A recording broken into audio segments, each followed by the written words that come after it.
Welcome back, everyone. Before we dive in, be sure to drop your thoughts, feelings, and lessons in the comments below. Like the video and subscribe so you never miss stories like this. Let's get into it. My girlfriend, Janelle Price, cheated on me, then laughed with her friends and said, "No matter what I do, Malik always comes crawling back to make things up." I heard it with my own ears, standing close enough to smell her perfume, close enough to feel my chest turn cold. Here's how it happened. I thought love was supposed to feel safe, not like something you have to keep proving you deserve. I'm Malik Johnson, born and raised in Baltimore, Maryland, the kind of man who runs life like a checklist. Bills early, work on time, groceries stocked, phone calls returned. I used to think that type of steadiness was a blessing to the people around me. Janelle used to call it reliable, the way she'd lean into me at night like I was the wall holding her up. I didn't realize she was measuring me like a cushion, something to land on after she jumped. We met at a friend's cookout in Druid Hill Park. She had a laugh that made people turn their heads without knowing why. She told me she worked in marketing for a medical supply company downtown, and that she was tired of boys who talk big but disappear. I believed her. I like how she asked questions and remembered details. I like that she showed up to date on time and didn't play games in the beginning. When she moved into my apartment in Pigtown, she said she'd never had a man make her feel this taken care of. I took that as love. The first year looked like progress. I helped her pay off a credit card. She helped me furnish the living room with a couch we could both stretch out on. We got into routines, Sunday grocery runs, Friday takeout, weeknight calls when I worked late at the warehouse.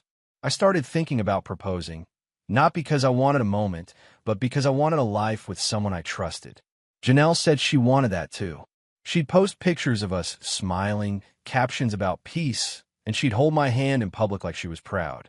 That's what made it sting later. The change didn't explode, it leaked. She started protecting her phone like it was a second heart. She started taking work calls on the balcony. She stopped asking how my day was and started telling me everything I did wrong before I even sat down. If I forgot to bring home juice, I was inconsiderate. If I asked why she got home at 2 a.m., I was controlling. The way she talked to me shifted, like I'd been demoted from partner to obstacle. I kept trying to fix it because I thought relationships had seasons. I didn't know I was being trained. One Saturday, we went to a rooftop spot in Harbor East because her coworker was having a birthday. I didn't love crowds, but I wanted to be supportive. I stood a little behind her while she greeted people. I watched her laugh too hard at jokes that weren't funny. I watched her touch a man's arm a little too long. When she said she needed to use the restroom, I stayed near the bar and waited. That's when I heard her voice, Janelle's voice, sharp with confidence, surrounded by her friends' laughter like a choir. "I'm telling you," she said, "I can do whatever and Malik will still come crawling back. He'll be mad for a day, and then he'll buy me flowers like he's apologizing." A friend laughed and said, "Because he's soft." Janelle replied, "Not soft, just trained." My stomach dropped like an elevator cable snapped.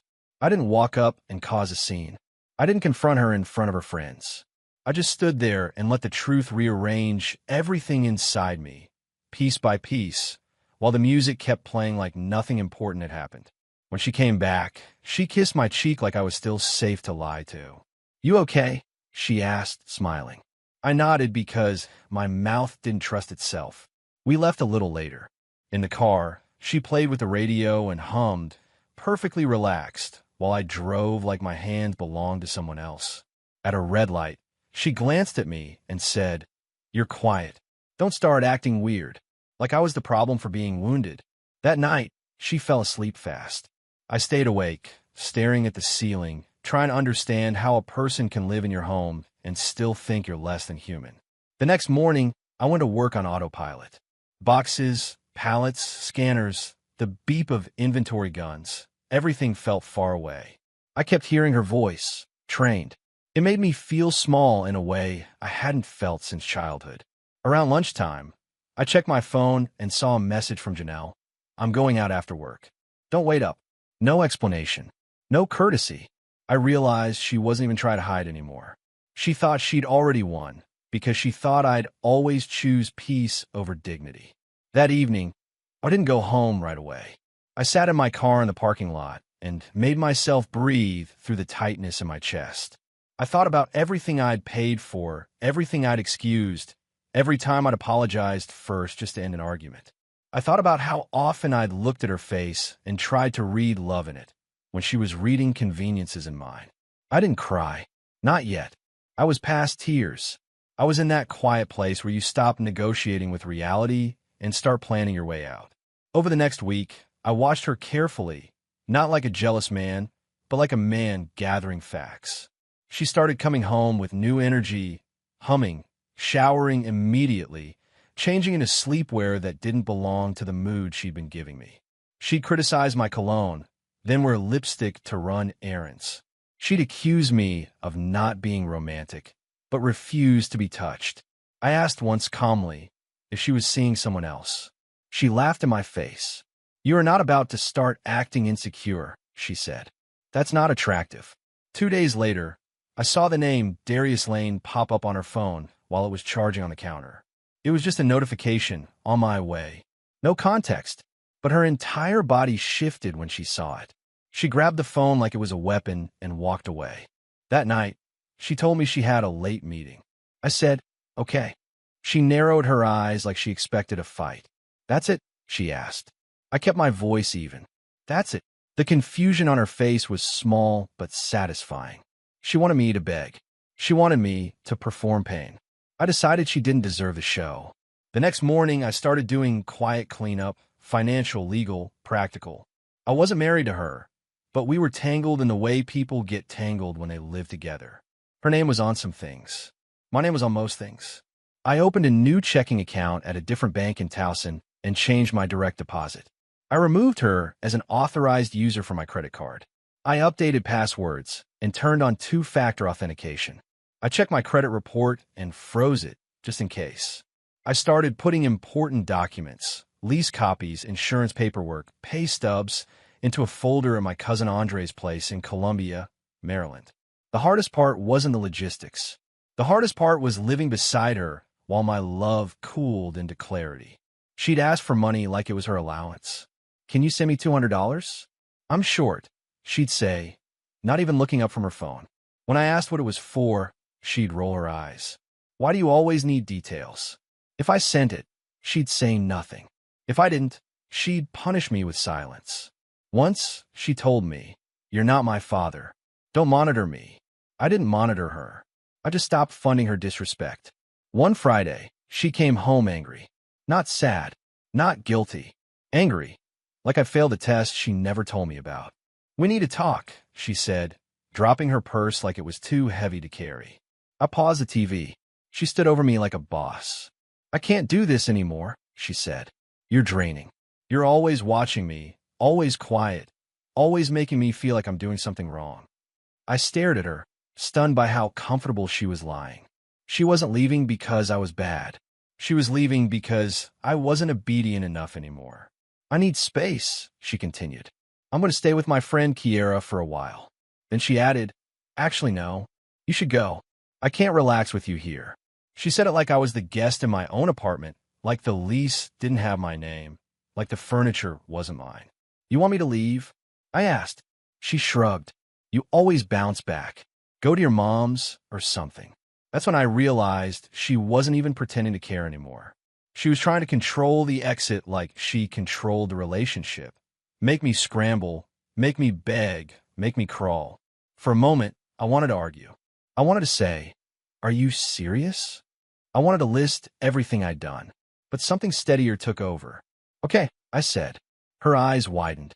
"Okay," she repeated, almost offended. I stood up and walked to the bedroom. I packed a bag. Work clothes, toiletries, my laptop, my documents. She followed me, waiting for tears. "Don't be dramatic," she said. "This is temporary." I didn't answer. I left without slamming a door.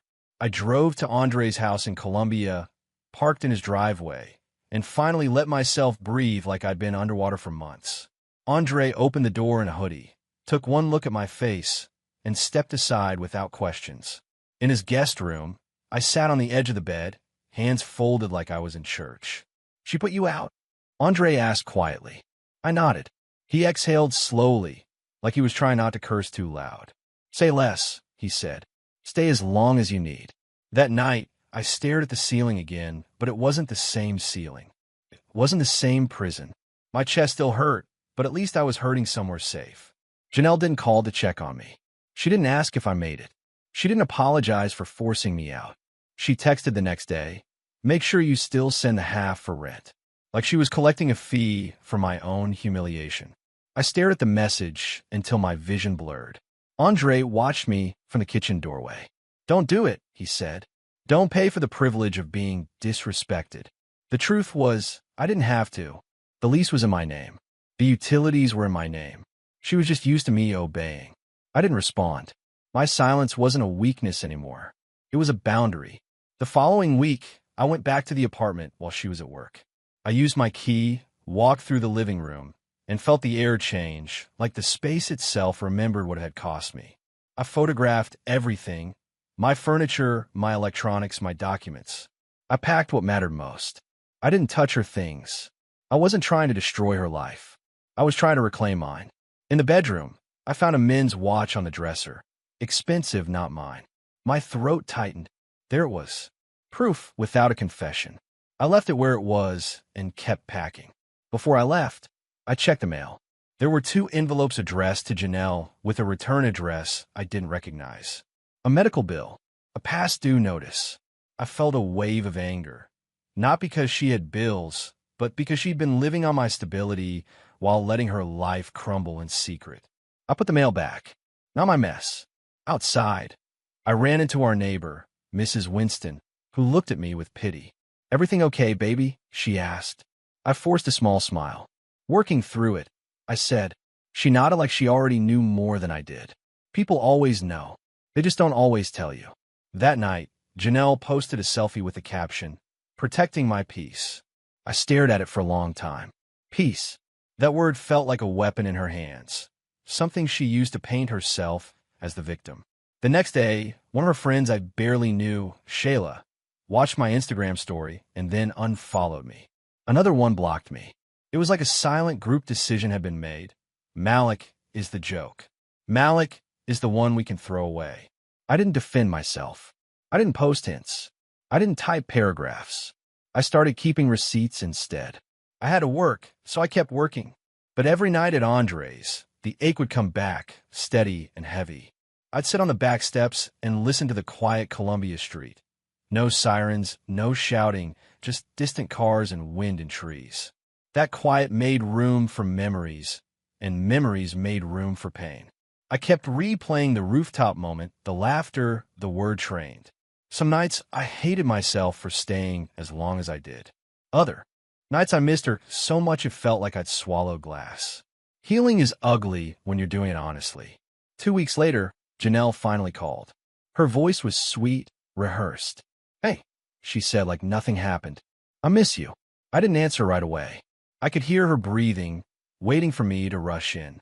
"I'm just going through a lot," she continued. "I've been stressed." I said, "Okay." Silence. Then her tone sharpened. "Why are you acting like that?" she snapped. "Like what?" I asked. "Like you don't care," she said. I almost laughed. She didn't miss me. She missed the control. She missed the cushion. "I'm coming by tonight," she announced. "We should talk." She didn't ask. She told. That old version of me would have cleaned up, cooked dinner, tried to earn my way back in her mood.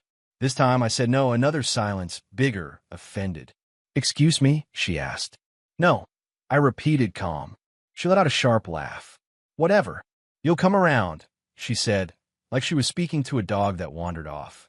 Then she hung up. Andre looked at me from the kitchen table. "She thinks you're a habit," he said. "Break it." The next day, I got an email notification. My credit monitoring service flagged an inquiry. My stomach dropped. Someone had tried to open a line of credit in my name. I logged in, hands shaking, and saw the details. A retail card application submitted online using my information. The address listed was my apartment. I hadn't applied for anything. My mind went quiet in the most dangerous way. I called the bank, reported fraud, and confirmed my credit freeze was active. Then I sat there, staring at the wall, realizing Janelle wasn't just cruel. She was reckless, and she felt entitled to my identity the same way she felt entitled to my patience. I drove to the apartment again, But this time I didn't go inside. I parked across the street and waited. Around 8 p.m., a car pulled up, dark sedan, tinted windows. A man stepped out. Darius Lane, the same name I'd seen on her phone. He walked like he belonged there. He didn't look around like he was hiding. He walked straight to my building and went inside with a key Janelle must have given him. My chest tightened, but I didn't move. I didn't fight. I didn't storm in. I let the truth become undeniable. Sometimes closure is ugly. Sometimes it's a man walking into your home like you never existed. That night, I didn't sleep. I filed a police report for attempted identity theft, not naming anyone yet, just documenting the incident. I changed every password again. I called the leasing office the next morning and asked about my rights with an unauthorized occupant. They told me what I already knew. It was my lease, my responsibility, my decision. So I made a decision. Quietly, I gave notice to end the lease at the earliest legal date. I scheduled movers for my things. I didn't tell Janelle. She didn't deserve strategy. She deserved consequences. When she texted me, "Did you apply for a card?" Because something came, I felt the heat rise in my throat. Not guilt, rage. She was sloppy enough to get caught and bold enough to ask me like I was her customer service. I replied, "Don't use my information for anything." She responded instantly, "What are you talking about? Stop accusing me." Then she added, "You're being paranoid. This is why I needed space." No remorse, no accountability, just blame. I read it twice and understood something clear. She would burn my life down and call it self-care. The day I went to the apartment with movers, Janelle was there. She stood in the doorway with her arms crossed like I was invading. Darius sat on the couch behind her, feet up, watching like it was entertainment. My stomach turned, but my voice stayed steady. "I'm getting my property," I said. Janelle smirked. "You're really doing all this?" she asked. Darius chuckled. "He's hurt," he said like I wasn't in the room. Janelle looked at me and said, "I told you. You always come back. Just not like this." Her confidence made me realize she'd never thought of me as a person. I was a resource. The movers worked fast. I didn't argue. I didn't plead. I didn't even look at Darius again. Janelle kept making comments, trying to provoke me. "So who are you staying with now?" she asked loudly. "Andre," I said. "Cute," she replied. "You're really running." I paused and looked at her. "You forced me out," I said quietly. She laughed. "Stop rewriting history," she snapped. "You're dramatic." Darius added, "He'll be back." I nodded once, like I'd heard them, and kept moving. Let them believe that. Sometimes people need their illusions to walk straight into their downfall. After the move, I returned my keys to the leasing office and notified them that Janelle was no longer authorized to occupy the unit after the termination date. The manager, a tired woman named Ms. Hart, looked at me like she'd seen this story before. "We'll handle it," she said. I left and sat in my car for a long time. My hands trembled on the steering wheel. I wasn't proud. I wasn't celebrating. I felt like I just amputated a limb to save my life. People talk about leaving like it's an act of strength. Sometimes leaving feels like grief with a spine. The months after that were heavy. Janelle didn't collapse immediately. She didn't suddenly understand. She doubled down. She posted vague quotes about toxic men and freedom. She told mutual friends I was unstable, that I spied on her, that I tried to control her. Some people believed her. Some didn't want to choose sides, which felt like choosing her.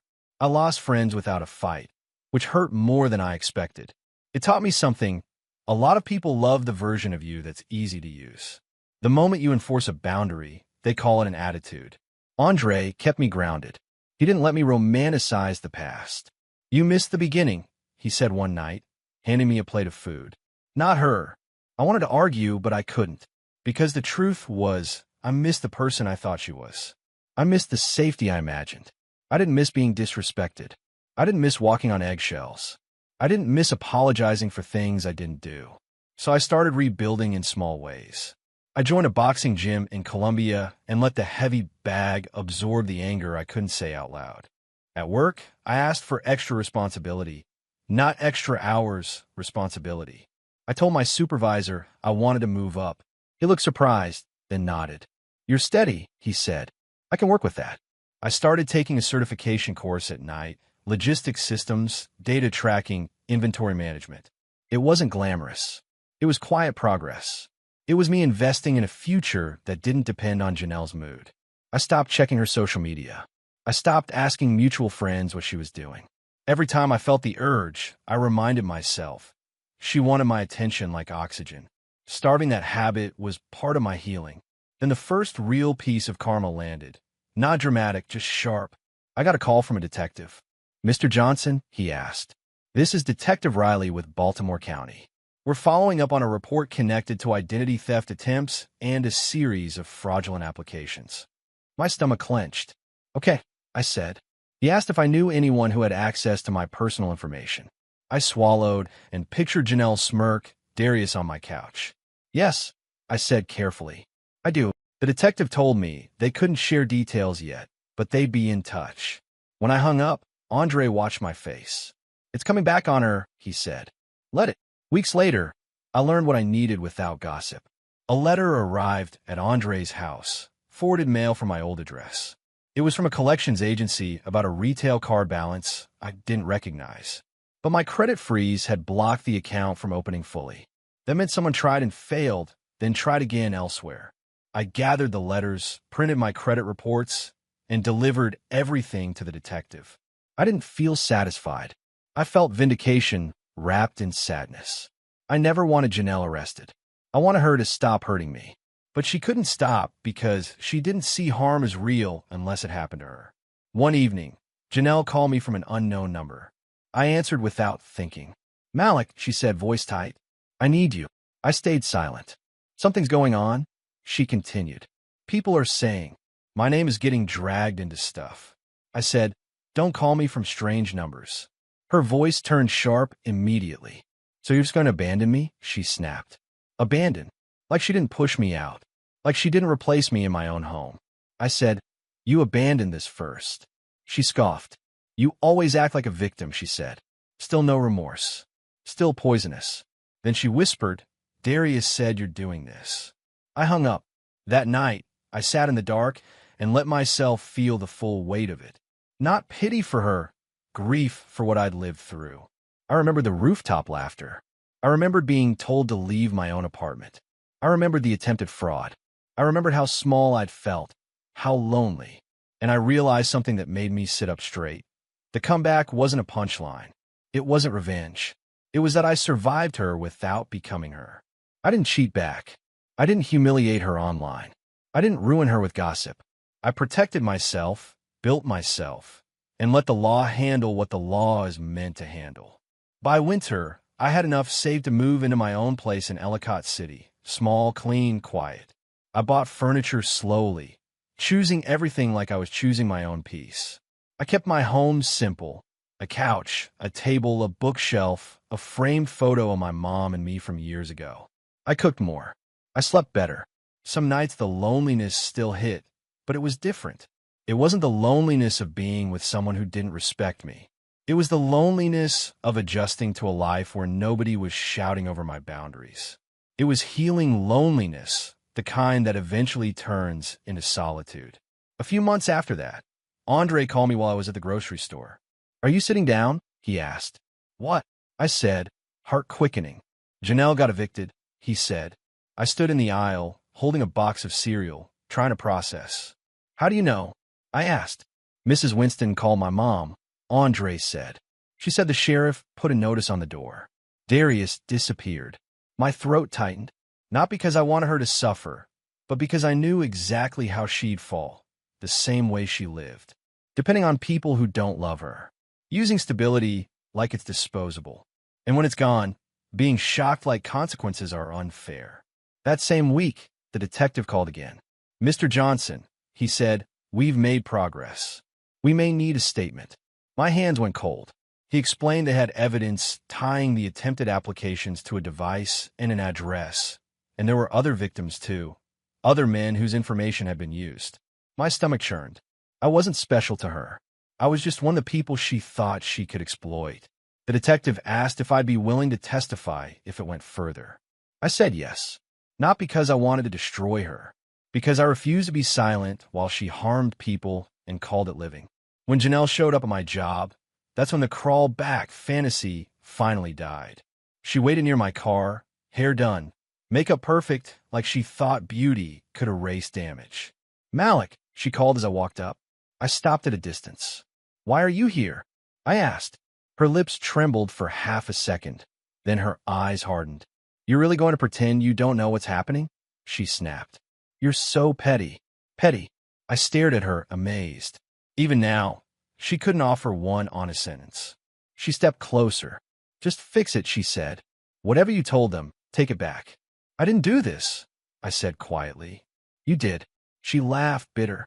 "You always want to be right," she spat. "You're not a man. A real man would handle this privately." That word, privately, made me almost smile because my life had become exactly that. Private strength, private peace, private success. "I am handling it privately," I said, "by not letting you into my life again." Her face twisted. "So you're just going to watch me struggle?" she asked. Her voice rose, drawing attention. I leaned in slightly and lowered mine. "You watched me struggle for months," I said. "You laughed about it." She froze like she hadn't expected me to say it out loud.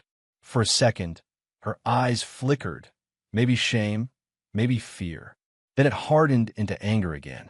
"You were never enough," she said. "You were boring. You were easy." Easy. That's what she really meant. "Buy safe." I nodded once.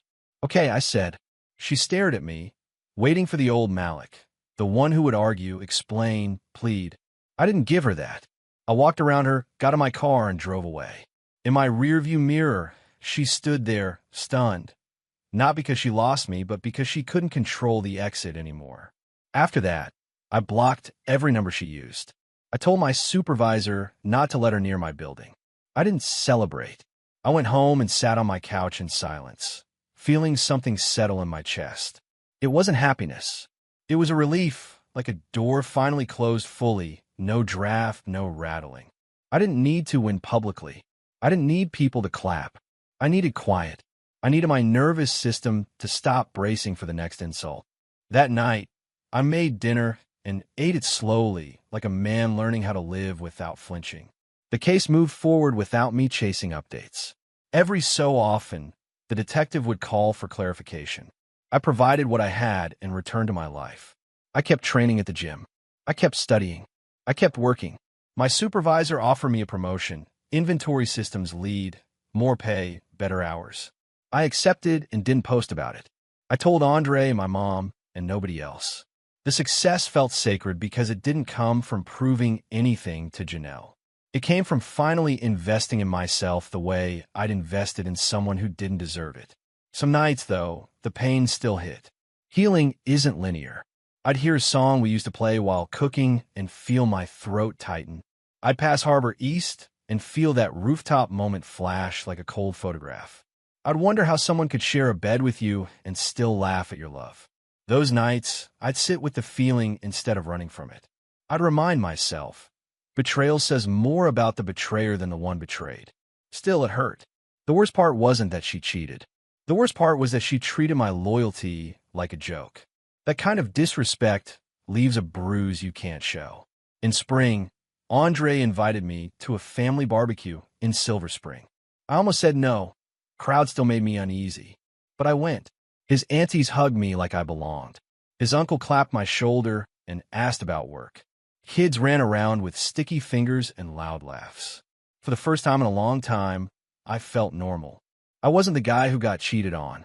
I was just Malik, standing by the grill, listening, smiling when something was funny, breathing without weight on my chest. That's when I realized how small my world had become with Janelle, how much I'd shrunk to fit her chaos. Later that night, Andre's aunt pulled me aside. "Baby," she said gently, "don't let that woman make you hard." Her words hit deep because I've been afraid of that too. I didn't want to become bitter. I didn't want to carry Janelle into the next chapter. I wanted to become wiser, not colder. "I'm trying," I said. She nodded. "Good," she replied, "because the kind of man who can love steadily is rare. Don't hand that gift to somebody who laughs at it." I drove home with those words sitting in my chest like a warm stone. The official karma landed on a Tuesday, quiet, ordinary, the way real life handles big consequences. I got a call that there had been an arrest connected to the fraud ring they were investigating.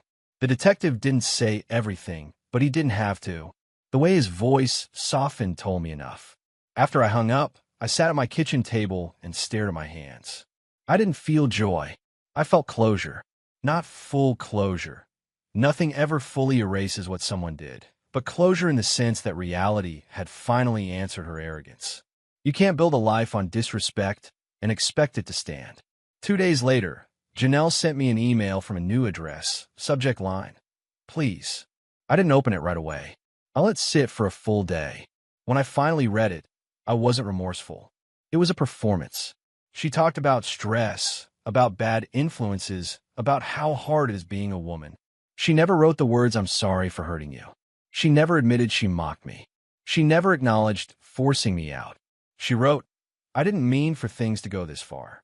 Like consequences were something that happened to her, not something she created. I deleted it without replying. That's the part people don't understand when they tell you to forgive. Forgiveness isn't access. Forgiveness doesn't mean reopening your door to someone who still sees you as a tool. I could release hatred and still keep my boundaries. I could stop wishing for her harm and still refuse to save her. My comeback wasn't cruel.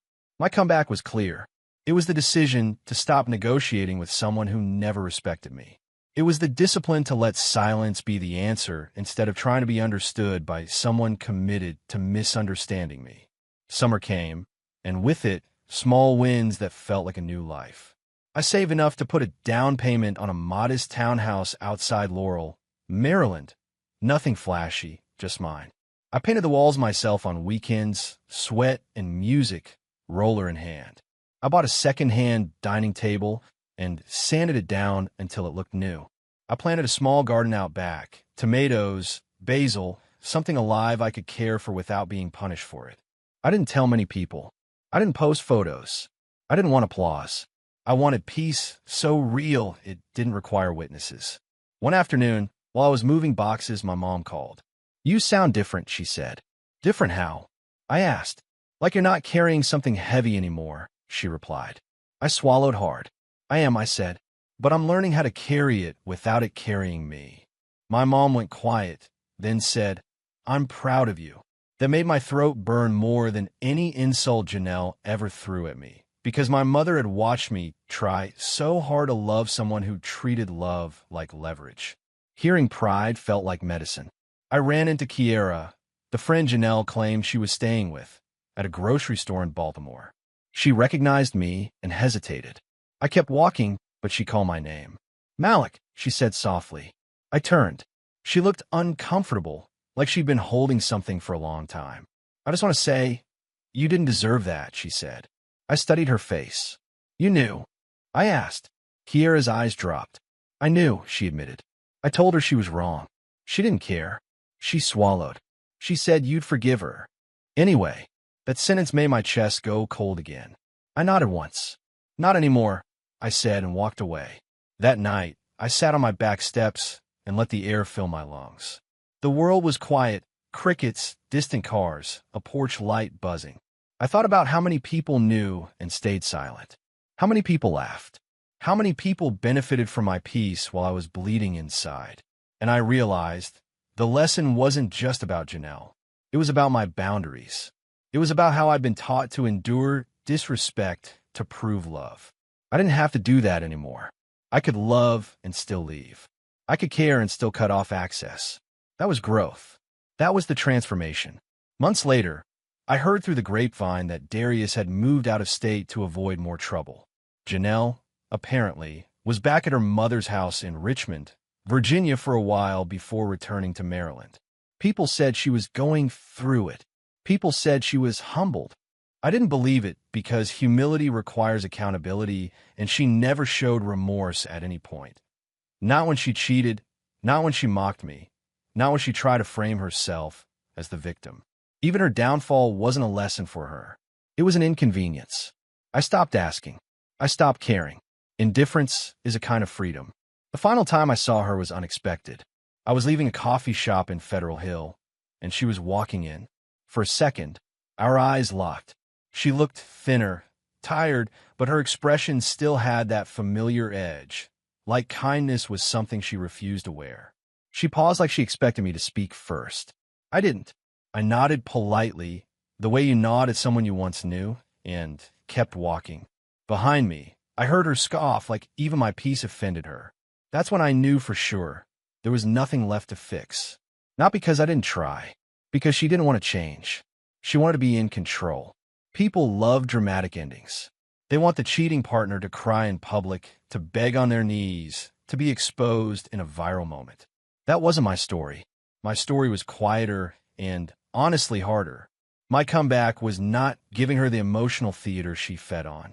My comeback was refusing to chase closure from someone who never respected truth. My comeback was protecting my credit, my home, my name. It was building a life where my stability belonged to me, not to whoever decided to exploit it. That kind of victory doesn't trend. It just lasts. I started dating again slowly. Not to replace Janelle, not to prove anything, but because I wanted to trust that good people still exist. I took my time. I asked better questions. I watched actions more than words. I didn't ignore red flags because someone was beautiful or charming. I stopped equating intensity with love. The first time a woman I was seeing, Nia Harper from Washington, D.C., asked me how I like to handle conflict, I almost didn't know how to answer. Because I'd been conditioned to handle conflict by swallowing it. I'm learning, I told her truthfully. She nodded and said, "That's enough." That simple sentence nearly broke me. I never told Nia every detail right away. I didn't want my past to become my personality. But when I did share the outline, cheating, mocking, being forced out, she didn't ask why I stayed. She didn't laugh. She didn't act like it was entertainment. She said that had to hurt. Then she sat with me in silence until my shoulders dropped. That's what safety feels like, I realized. Not grand gestures, not promises, just respect, just emotional honesty. I didn't rush love. I let it be slow. Slow is what my nervous system needs. Meanwhile, my life kept improving in quiet ways. I paid down debt. I built savings. I kept my circle small. I took my mom on a weekend trip to Annapolis and watched her smile at the water like she deserved every calm moment life could give her. I met a younger guy at work who reminded me of myself. Steady, overlooked, trying too hard to be accepted. I told him, "Don't let anyone confuse your consistency for weakness." He asked who taught me that. I didn't say Janelle's name. I just said life.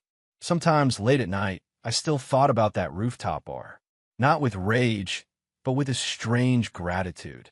If I hadn't heard her say it, if I'd stayed blind, I might have married her. I might have built a life that she would have used like a ladder. That thought sobered me more than anything. Pain can be protection when it forces you to see. I didn't deserve the betrayal, but I deserved the truth it revealed.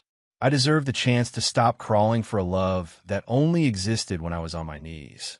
I ran into one of Janelle's friends, Shayla, months later at a gas station. She looked at me, then looked away quickly. I could see discomfort in her posture, like she remembered laughing. I didn't approach. I didn't need an apology. I didn't need her regret. I didn't need anybody to admit I was right. I only needed to keep my peace intact. That's what growth looks like. Not demanding validation from people who are comfortable misunderstanding you. I got in my car and drove home to a house that was mine, to a life that no longer depended on being chosen by someone who didn't value me. When people ask me now, "What did you do after she cheated?" they expect a story about revenge. They expect a dramatic mic drop moment. I tell them the truth. I got quiet. I got organized. I protected my identity. I rebuilt my life. I stopped begging someone who enjoyed my pain. That answer disappoints people who want entertainment. But it satisfies me because it's real. It's the kind of comeback that doesn't require an audience. It's the kind that lasts long after the person who hurt you moves on to the next victim. And that matters more than any scene. I learned that love without respect is just labor. It's you working to earn basic decency. It's you apologizing to stop arguments you didn't start. It's you shrinking yourself to fit someone else's chaos. Janelle called me trained because she thought my loyalty was programmable. She thought my kindness was a leash. She thought my fear of losing her would keep me in place. What she didn't understand is that love can end in one sentence. When a man finally sees himself clearly, not because he's stopped loving, because he started respecting himself. The most painful part of that season wasn't the cheating. It was the humiliation of realizing how little she feared losing me. That's what made her bold. That's what made her laugh. That's what made her push me out like I was disposable. People like that confuse patience for permission. They assume the steady person will always absorb the chaos. They don't expect the steady person to change their locks. Emotionally, financially, spiritually. They don't expect a man to wake up one morning and decide, I'm done negotiating my humanity. The day I decided that, the crawl back story ended. I never got a sincere apology. I never got closure in the form of her admitting the truth. I had to create closure by building a life she couldn't access. That's what shocked her. Not that I yelled. Not that I embarrassed her. Not that I cheated back. What shocked her was that I became unreachable. I stopped being available for manipulation. I stopped being the one who fixed everything. I stopped giving her the satisfaction of my emotional reaction. I let her live with the consequences of her own choices without carrying her on my back like I used to. If I could speak to the version of me who sat in that car outside my apartment, heartbroken, staring at his own reflection like he didn't recognize himself, I'd tell him this. You're not weak for loving hard. You're weak only when you keep loving people who punish you for it. Loyalty is a gift, not a guarantee. You don't owe it to someone who uses it as a joke. And the moment you stop crawling for a love that doesn't respect you, you will feel pain, but you'll also feel power. Quiet power. Real power. The kind that doesn't need anyone else's approval. Janelle's karma wasn't magical. It wasn't cinematic. It was the natural result of treating people like resources. Friends don't stay when you only show up to take. Men don't commit when they know you're disloyal. Credit doesn't survive when you're careless. Housing doesn't hold when you don't pay. Reputation doesn't remain clean when your choices start leaving paperwork behind. She didn't get punished by me. She got exposed to her own patterns. And in the end, the thing she laughed at, the idea that I'd crawl back, became the thing she couldn't escape. She realized I was the only stable bridge she'd burned. My life now is simple in the best way. I go to work, I come home, I sleep without anxiety. I cook on Sundays. I keep my house clean. I train at the gym. I talk to my mom regularly.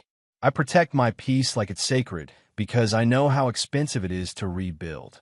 My success is private and steady. No speeches, no social media victory laps, no public look what I overcame. Just a quiet life where nobody gets to laugh at my love again.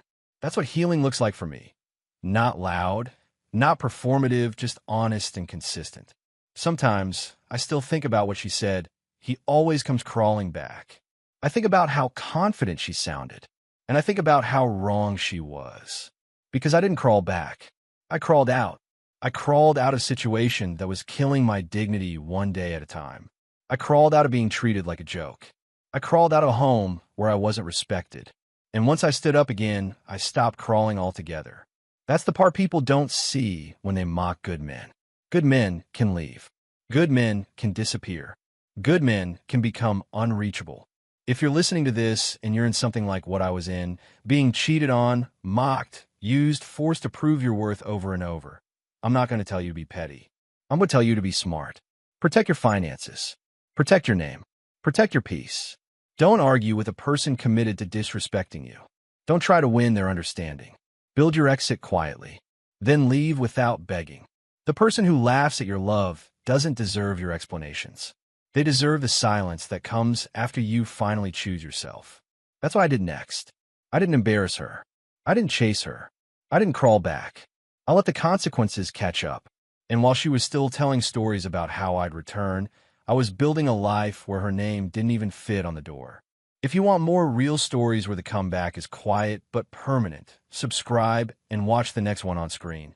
Because the strongest revenge is a life they can't reach. Drop a comment. I choose me if you're done crawling for love.